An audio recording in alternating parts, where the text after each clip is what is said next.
Magandang araw. Kamusta po kayo? Pag-usapan natin sa oras na ito ay ang Stolen Filipino Identity. Stolen Filipino Identity. Ang buhay sa lupa ay puno ng pagsubok at ang pagsubok ang batayan kung may natututunan tayo sa buhay. Mula pa sa pagkabata, iminulat na tayo na laging may pagsubok. Mula sa elementarya, sa high school, lalo na sa kolehiyo, at kapag hindi na ipasa ang pagsubok o pagsusulit, lago tayo sa ating mga magulang at may kasalanan tayo. Anong kasalanan? Hindi nag-aral ng mabuti. Ganito inilalarawan ng buhay natin dito sa lupa mula pa kina Adan at Eva. Sinubok sila ng ahas, bumagsak nga lang kaya nagkasala, at ang kasalanan ang namana natin. Anong naging kasalanan talaga ng tao? Una, tinanggihan ng tao ang sinabi, plano ng Diyos. Tinanggihan ng tao ang sinabi, plano ng Diyos. Pangalawa, tinanggihan ng mga Pilipino ang Diyos. Una, tinanggihan ng tao ang sinabi o plano ng Diyos. Alin sa sinabi ng Diyos ang tinanggihan nina Eva at Adan?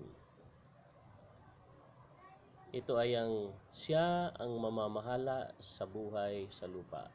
Sabi sa Genesis 1:26, pagkatapos likayin ng lahat ng ito, sinabi ng Diyos, ngayon lalangin natin ng tao, ating gagawin siyang kalarawan natin. Siya, tao, ang mamamahala sa mga ibon, sa mga isda, sa lahat ng uri ng malalaking hayop, mabangis, umaamo. Kasama sa pamamahala ang pagsubok. Problema sa buhay ng lahat ng tao. Ang pamamahala ay pamumuno o leader, at para maisakatuparan ng pamumuno, kailangan ng problema o pagsubok dahil ang pagsubok, problema ang magpapalitaw ng pagiging leader o manager mo sa buhay. Tulad ng ginto na pinadadaan sa apoy para lumitaw yung tunay na kinang, ang tunay na ganda ng ginto ay dumadaan sa apoy. Ang apoy ay pagsubok. Tandaan, ang sinabi ng Diyos ay final at hindi niya ito binabago. At ang sinabi niyang mamamahala sa buhay sa ibabaw ng lupa, tapos na yon. At hinihintay niyang gawin mo ito sa iyong buhay. Hindi niya hihingiin ang anumang wala ka. Ang hinihingi niya ay ang kung ano ang inilagay niya sa iyo, kaya mayroon ka. Kaya hinihingi niya ang resulta nito. Subalit tinanggihan ito nila Adan at Eva dahil hindi nila alam. Akala nila ay simpleng pagkain lang yon. Yun pala ay bitag na ng ahas. Sa pagkain nila ng prutas ng puno ng budhi o puno ng pagkaalam ng mabuti at masama, tinanggihan nila ang Diyos. Sinadya ng Diyos na Pilipino ka. Ayon sa Awit 115 verse 16, Panginoon ang may-ari ng buong sangkalangitan, samantalang ang daigdig ay sa tao ibinigay. Nakapaloob sa sandaigdig na ito o sa mundong ito ay ang Pilipinas. Isa sa bansa sa mundong ito ay ang Pilipinas. At ang pinili niyang bigyan ng pagkakatiwala upang pamahalaan ay mga Pilipino. Kaya sinadya niya ang Pilipinas para sa mga Pilipino.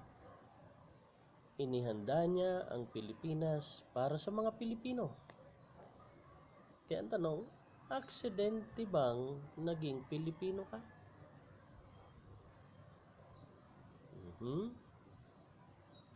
Hindi. Ang identity ng mga taga-Pilipinas ay Pilipino. Now, sa mga government officials and employees, mayroong batas para rito ayon sa konstitusyon at ito ang dapat na sinusunod. Republic Act 6713. Ito yung Code of Conduct and Ethical Standards of Government Officials and Employees sa Pilipinas. Simulan natin sa Section 4F. Ito yung nationalism. Ito yung pamagat ng section na ito. Nationalism. Anong nilalaman?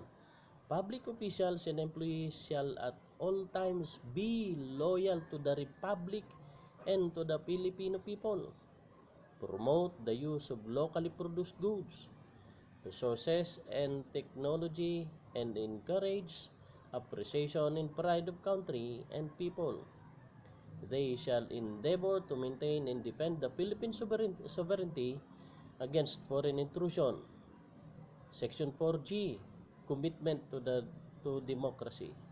Public officials and employees shall commit themselves to the democratic way of life and values, maintain the principle of public accountability, and manifest by deeds the supremacy of civilian authority over the military. They shall at all times uphold the Constitution and put loyalty to country above loyalty to persons or party. Ito ang hindi nauunawaan ng mga nasa gobyerno natin. Maraming nasa gobyerno natin, ang utak ay hindi Pilipino. Tatalakayin natin mamaya. Ano ang pambansang awit natin? Lupang hinirang. Sa daigdig na nilikha ng Diyos, isa dito ay ang lupain niya sa Pilipinas. At ang mga naninirahan sa Pilipinas ay hinirang niya, kaya lupang hinirang.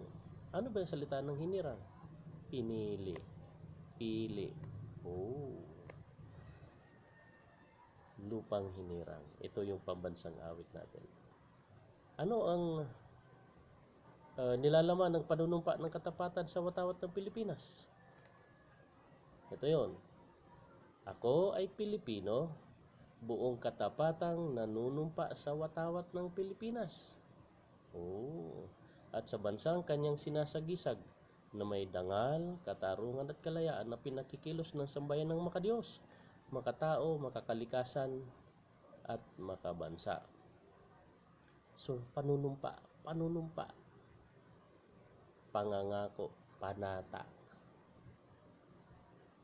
Ito yung katapatan sa watawat ng Pilipinas. Alam mo ba yung core values natin? Nabanggit na ron. Ano yung core values? Makadiyos, makatao, makakalikasan at makabansa. 4 na M. Pero hindi negatibong M. Na matandang, mayaman, madaling mamatay. Hindi yun. Kundi makadiyos, makatao, makakalikasan at makabansa. Ito yung core values natin. Ano unang core values? Sa core values natin, makadiyos. Ano sa English ng core value? Ng makadiyos? Pro-God. Pag sinalin natin uli yun, sa ibang salita ng Tagalog ay kakampi ng Diyos.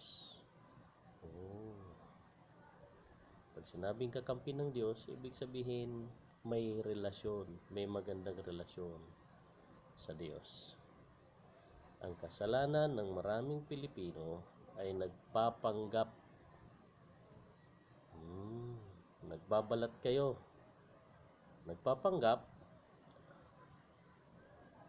Hindi ibig sabihin hindi tunay, fake. Nagpapanggap na Pilipino, relihiyon at kanya-kanyang pili ng grupong sasamahan kapag pinag-usapan ng Diyos. Pag pinag-usapan ng Diyos, anong nagiging sagot kagad ng mga Pilipino? Anong religion mo? 90% sa Pilipinas, hindi Pilipino ang isipan. Pag tinanong mo kung anong religion, mabilis pa sa alas 4, na sasabihing Romano sila.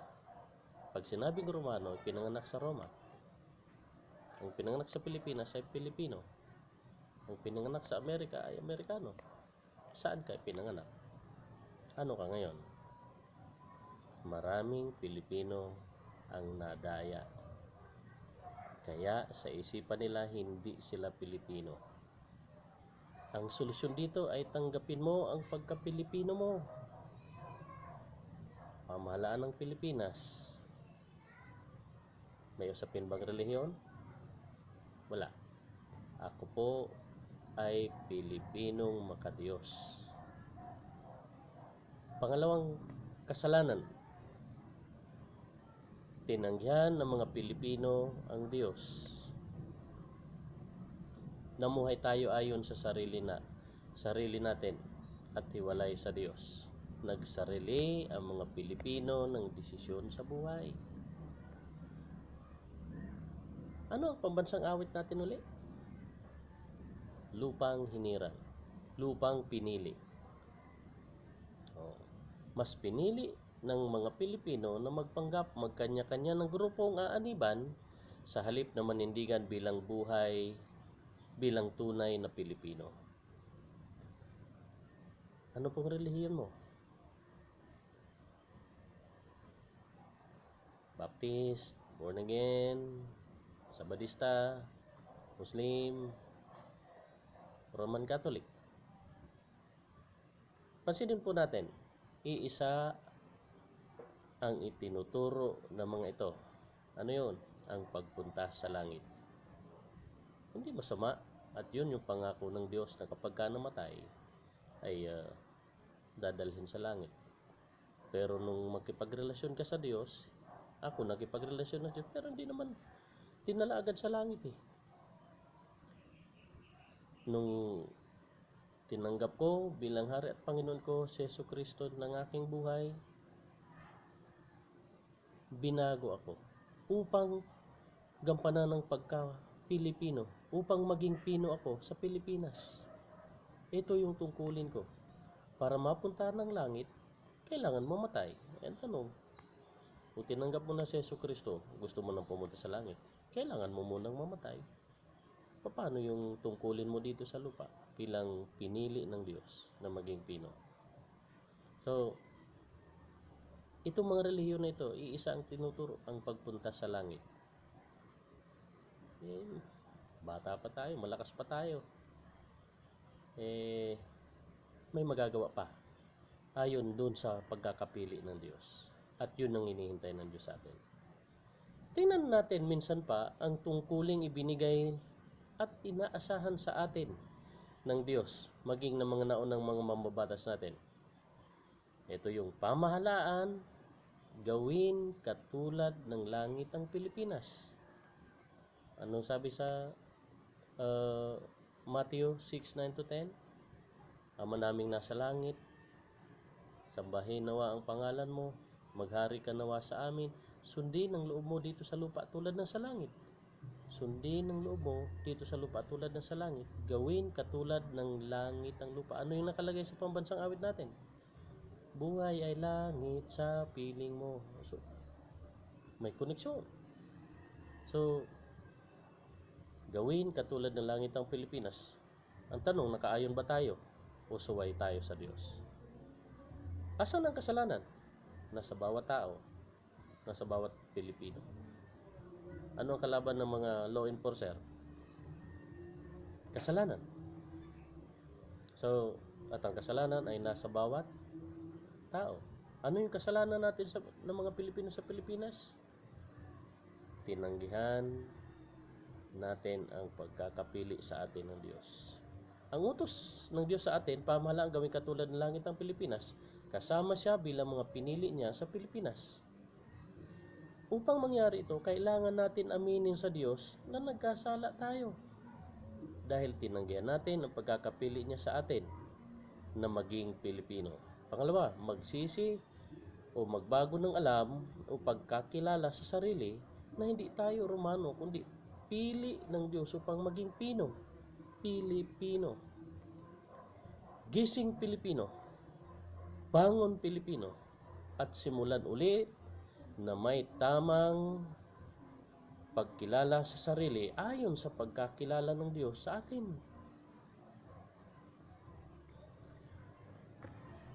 Huwag nang ipanakaw at huwag nang magpadaya sa iba. Hinihingi ng Diyos ang pagkakilala niya sa atin ngayon.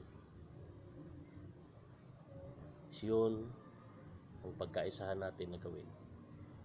Kung ano ang pagkilala ng Diyos sa atin, nanggampanan natin. Lisanin, iwanan na natin yung pagiging garapal at maging pino na tayo bilang mga pinili ng Diyos. Mabuhay ka, Pilipino!